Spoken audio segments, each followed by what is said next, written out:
Anyway, the Chief Executive Officer of AT&T Communications, Mr. John Donovan, who will be joined by Operation Hope CEO, John Hope Bryant.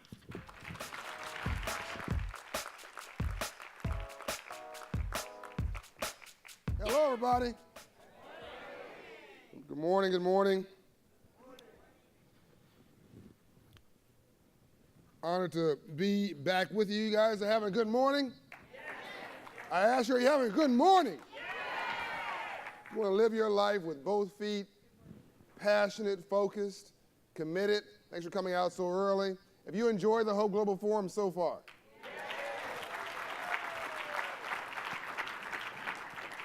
This is very special this morning because, first of all, Mr. Donovan's a really cool guy, and when I say cool, I mean cool as in cool.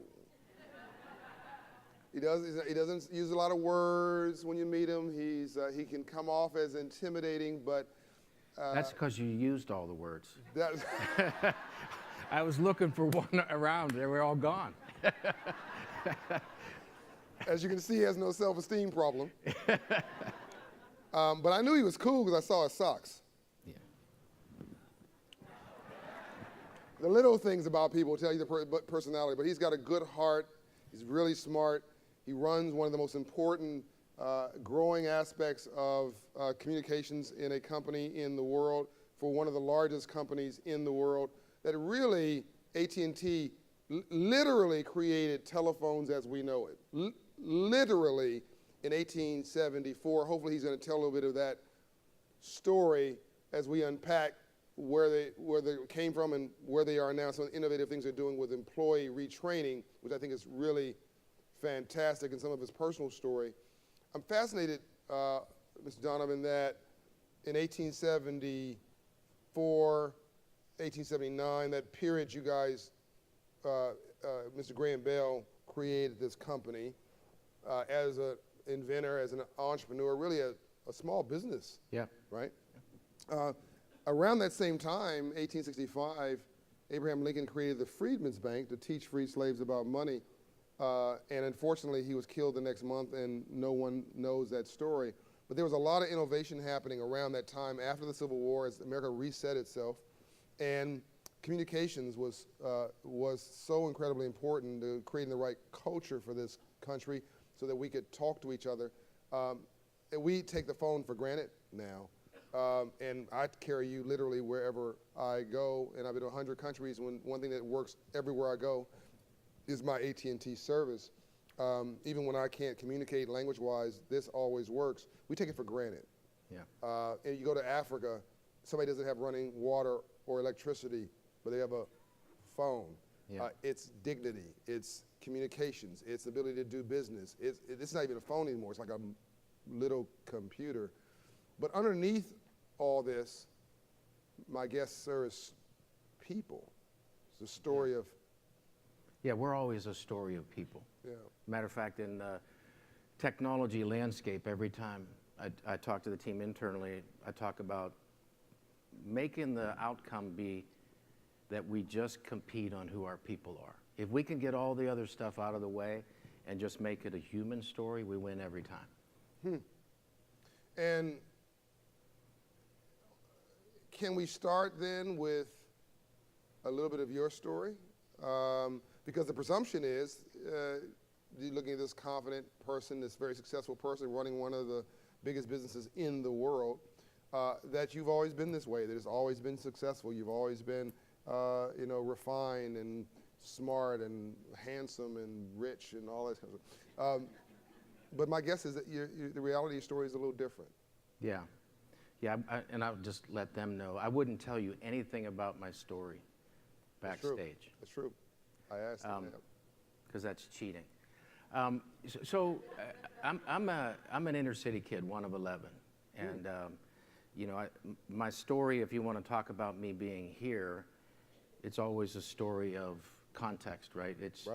It's your parents that allow you to rise above wherever it is you might be. It's some mentors along the way.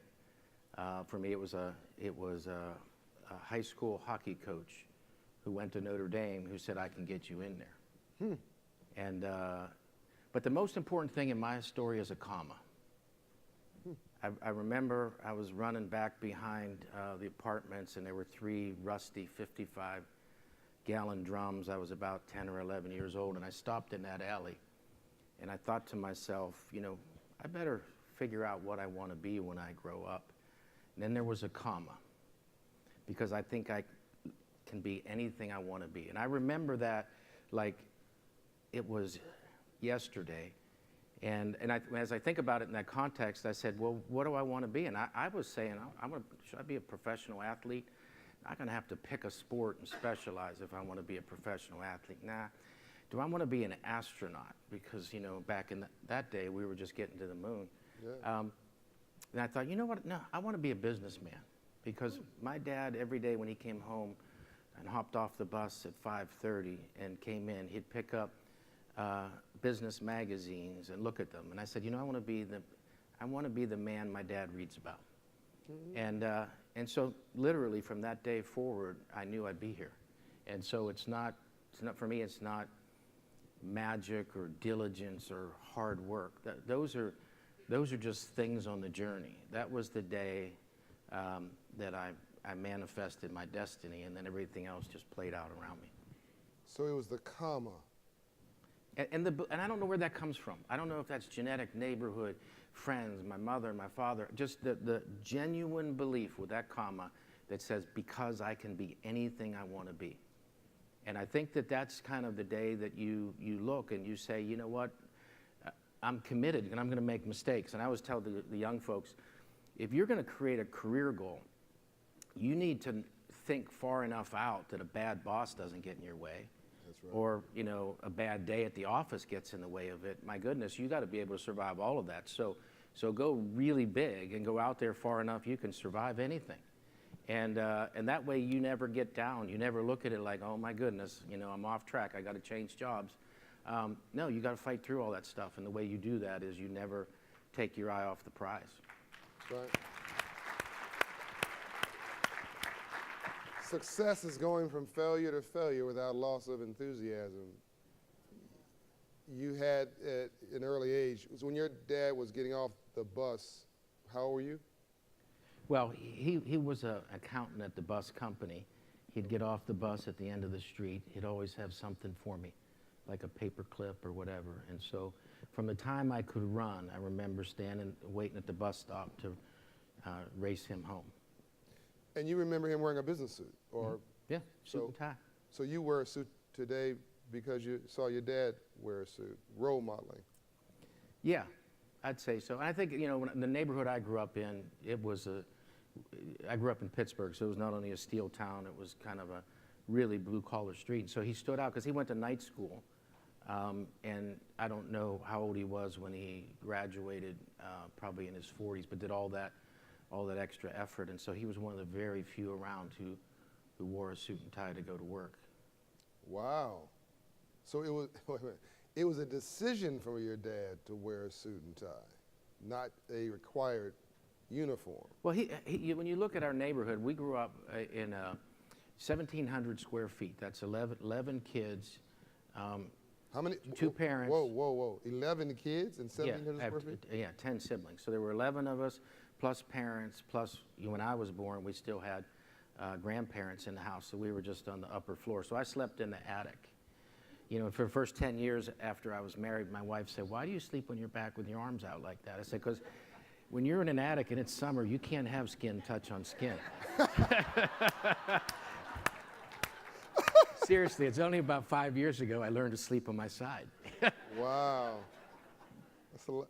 You know, I'm glad you didn't tell me your story. I'd have been traumatized.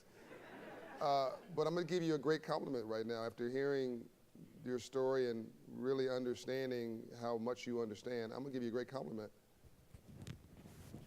I want to be like you. I'm going to take my tie off. I can be like you. I can be cool like you. No. Don't do that. So it now is apparent to me why you're doing this retraining program. It's also apparent to me that you understand your marketplace. You understand your customer. You understand. I got it. I got it. I can undo a tie. Do you need help getting it on, 2 in the morning? That's a whole nother conversation. I also understand better how you can relate not only to the story of the founder of AT&T, but you can relate to the story of each one of your employees at AT&T who are now trying to go through a retraining exercise. Yeah.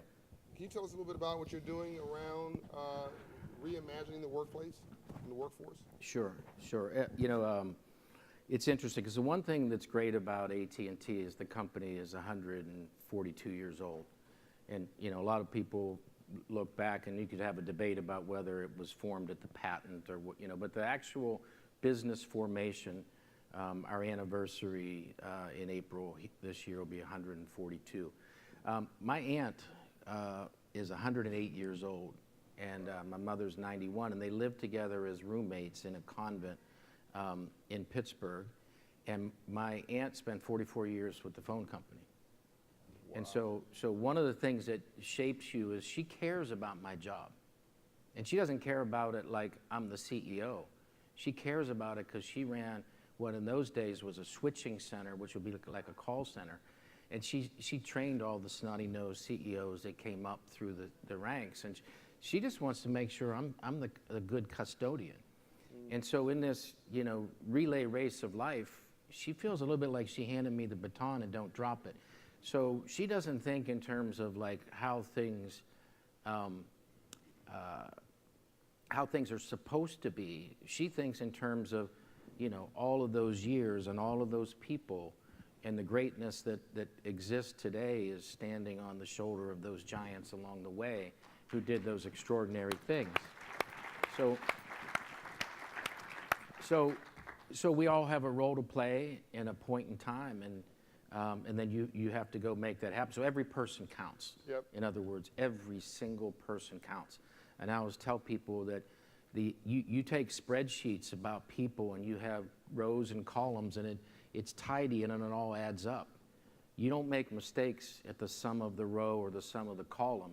You make a mistake inside the cell when someone wasn't ready and they had to go because they didn't have the right skills at the right time. Yeah. That's a tragedy, every one of them, every single one of them. And you can't ever get lost in the numbers of that. And so when you look at the big picture, you wake up and you say, oh, well, here's a math exercise that says that, we have such and such average tenure, we have so many employees, how many are going to need 5 years from now?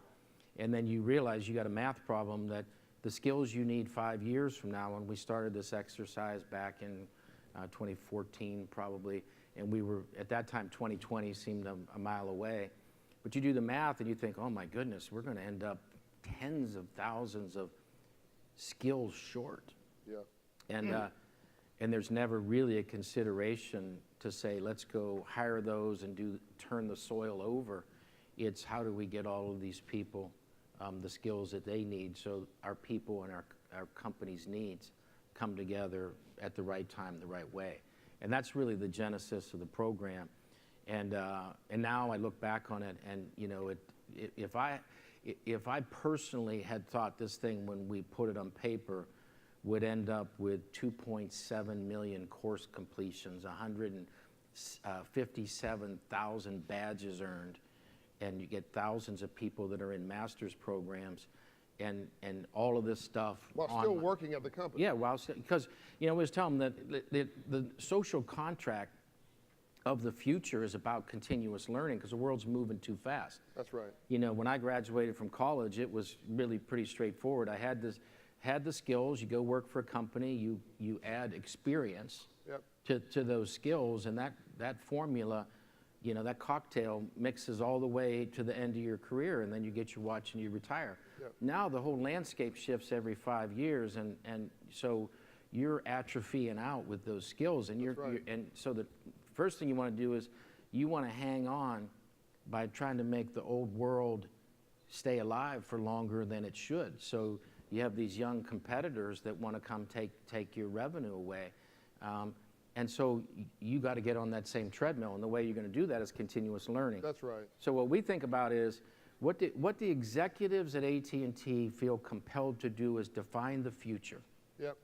And then what the company provides for every employee is the opportunity to build your own future. Yep. And so it starts with, here's how your job is evolving. But what most people don't realize is, you don't like how your job evolves, you pick any job. You just go and say, look, I want to be a data scientist, and today I'm working in a retail store. And you say, I can get there. And you know what? That you have an educational path to get there. Within the company. Within the company. You never have to set foot out of the company. And you look and you say, well, let me build this future that I want to be. And then what's the best path for me to get there? Do I go on an online computer science degree from Georgia Tech, or a big data degree in conjunction with Notre Dame? And we're picking schools that when people are in their formative high school years say, I'd like to get there, but I can't afford it. Right. I'd love to go to that school. Right. Those are the ones we want to do the deal with, because we want this thing to not only be about getting skill ready, we want it to fulfill aspirations. And I'll tell you, the best story of education within AT&T has nothing to do with the numbers. You know, I remember I was on the elevator and there was a woman there who had that smile that was so big, it was reshaping her face. It was a glow. And I said, what are you so happy about? And she said, I just finished my first online course for a nano degree. I said, really, tell me about that. She said, I'm giving it to myself as a birthday gift. Nanotechnology? Yeah, no, nano degree. I'll explain what a nano degree is in a minute. But she said, I'm going to give it to myself for my birthday. Every year, I do give myself something ridiculous for my birthday. She said, purse, shoes, things that cost so much. My husband would never get it for me. Shoot, my whole family wouldn't even pitch together and get it for me. But she said, I'm going to give myself a nano degree. And I said, in what? She said, big data. Wow. And I said, why? And behind the why was she was late-ish careers. You know, I'm 57 years old. Let's say she was plus or minus 2. Right. She probably was minus 10. I'm just trying to flatter myself. Dang it. Anyhow, so. But you got young socks. Okay. Well, yeah, you can dress your way around some stuff, but right. not everything. So, yeah, so she said, I asked her why she was doing it. She said, to inspire my children. Because what I realize is if they see me do this now, they'll never have an excuse to be on the downside. And it struck me. I mean, whoa. That's the whole ball game right there. What he just said there, don't be casual about that. Don't walk past that. That's the whole ball game. Watch how you live your life. It may be the only Bible that anybody else reads. Role modeling is incredibly important. But you can only model what you... So this young lady was not doing it for her. No. She's doing it for her kids. That conversation on that elevator inspired me. So she didn't just do it about her kids. So this thing isn't up to down. It's not an elevator situation of just rising up. It radiates. Right. So you can't be around her without feeling that vibe, and then you just say, okay, now what can we do better? Right. What can we do? What should we be doing that's more and better? And so, you know, our program is really, it's scaled, and it's tough because you represent the finished product, and it's spectacular, and we're so proud of, you know, the amount of energy that people are putting into this. But it's tough. It's tough. Yeah, just yesterday I was in town here speaking to employees in an open mic session, and a guy came up afterwards and he said, man, I know this isn't things you deal with every day, but I just want to tell you, I'm doing all the coursework and I'm not getting the movement internally. And I said, this is really all I focus on. Send me an email. We're going to find out what's wrong here. Right. Because a lot of it is, you know, you got to have horizontal movement, what we call hydraulics. But you're 70% more likely to get promoted in AT&T right now if you're current on where you are. Because it's really simple to look at a dashboard. You say, here's John Hope Bryant here, and here's the future, and I picked this. And then we just show like red, yellow, green. You on track to get there in the next couple years? And if you're on track, you're good. And so you have to really have the passion to find all these things that aren't working. Because as I said, the errors are people in cells, not columns and rows. And so we're now looking at that. We're looking to make sure that if you put your work in, you did your time. Yep. And so in some respects, it's the same thing that diversity is about. Right. It's about the non-obvious choice. Yeah. So I have a slate of candidates right now, and I look at the 5 best candidates.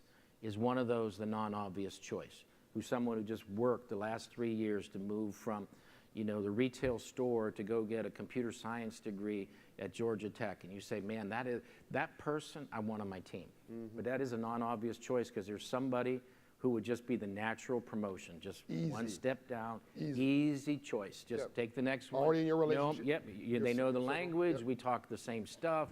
We like the same things. We know what happens Monday morning. That's right. And so a lot of this is about the non-obvious choice. And then you start to see people put together teams that are non-obvious, and then they start to get better results. And then you're saying, this thing's disrupting now. And you start to see that bubble over, and then all of a sudden, swept with this is better numbers on diversity and inclusion, and better numbers and all that other stuff, because people are learning how to take risks. And then you get more competitive in the marketplace. That's right. Because you're not trying to hold to a past. Right. You're trying to get to the future, because I've been doing the work, and would you hurry up and need more of me? So you start to get those kinds of situations, like, how many data scientists do you need? You better hurry up and get more demand out there. And so, like, that's the kind of tension you want. And that's better economic performance. That's better balance sheet strength. That's better profitability. That's greater shareholder values. This is not just doing good and feeling good. This is also doing good by doing well, or doing well by doing good. Yeah, yeah. We can sit today and we can talk about this from the perspective of doing right. Right. I could get this room full of, accountants instead of all these beautiful people, and we'll talk about the math of it, and they'll stand up and applaud as well. So it isn't, there's no compromise on this. This is a win-win-win. Wall Street loves it and Main Street loves it. Absolutely. So you don't have to, CEOs and everybody's listening, you don't have to make a choice between, it's a false choice to say you got to be a jerk to win. It's a false choice. It's a false choice to say that you got to be brutal to be a good capitalist. It's a false choice. You can be gracious. You should be gracious. You should be kind. You should be dignified. You should love your customers. You should love your employees. You should treat your customers and your communities as you care about them, because if you don't, they don't care about you. So I'm going to ask you so you said this is working, you're retraining at the desk of your current employees versus kicking them out, kicking them to the curb and saying, we don't have any use for you anymore. You're the past, goodbye. You're saying, I'm going to give you a shot at the future while you have your current job. I'm not giving you a handout. You got to earn it. But here's the roadmap. I'm giving you the memo right now. Walk your way into the future. That's what you're doing right now. You're doing it at scale. It's working. Yeah, so let me, though, just highlight 2 small nuances to that. The first nuance to that is, I talked about executives paint a picture of where we're going. The company gives the tools.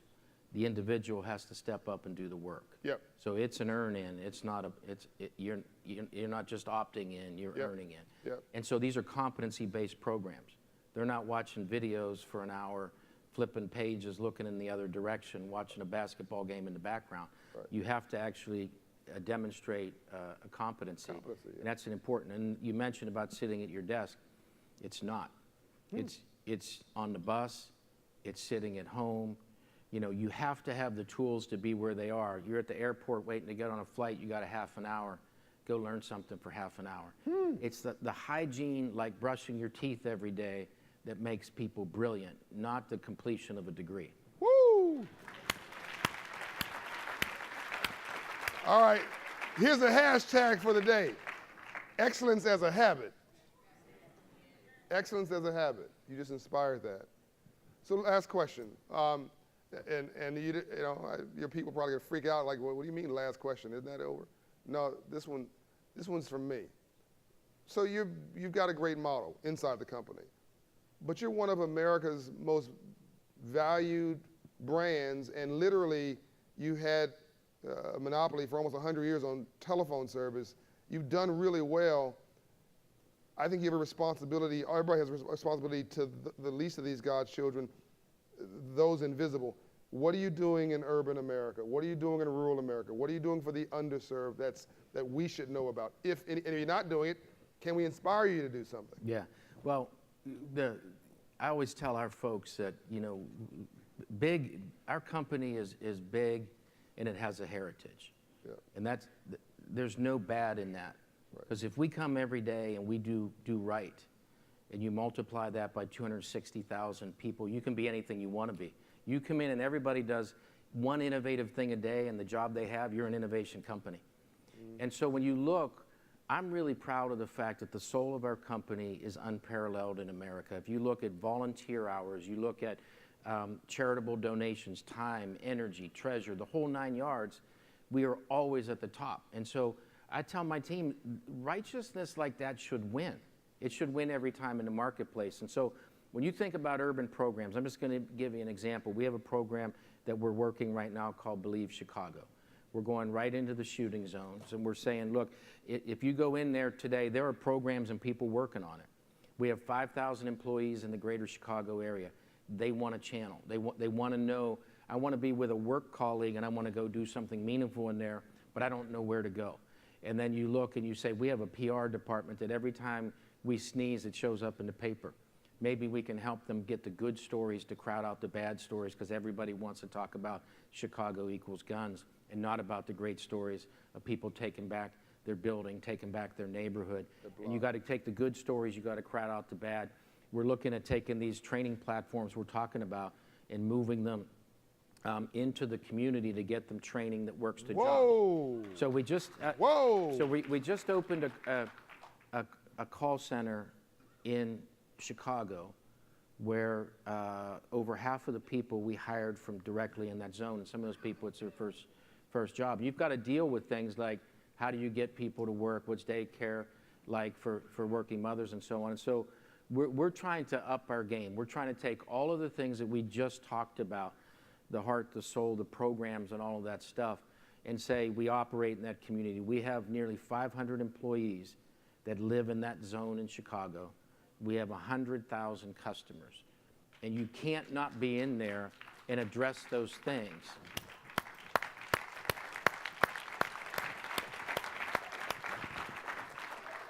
So I want to make sure I heard you properly.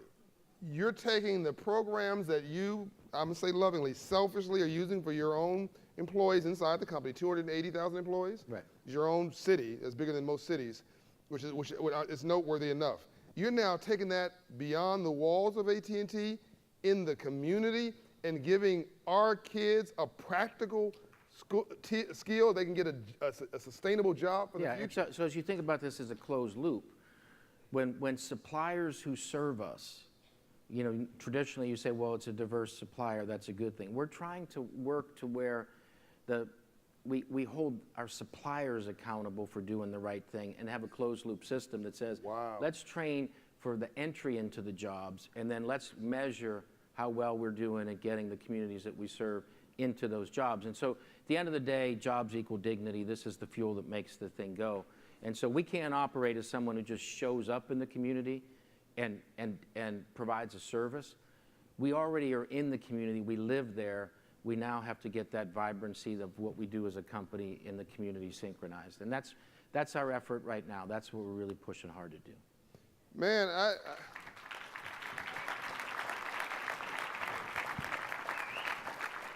I've given some people this designation that I find special. Just mostly it's aspirational. I want you to reach for something. I want you to feel that we're part of a larger family. I took my tie off because I didn't want you uncomfortable. Now I just want to be like you. But I'm gonna tell you, it's a hard road. You got to start with the socks. You're gonna have to work your way. Extreme makeover, John Hope Bryant. You are legitimately an honorary black man. I mean, you are cool. Strike the honorary. Strike the honorary.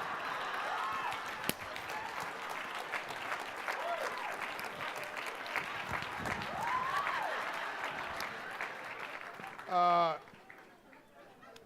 done. Give him a round of applause.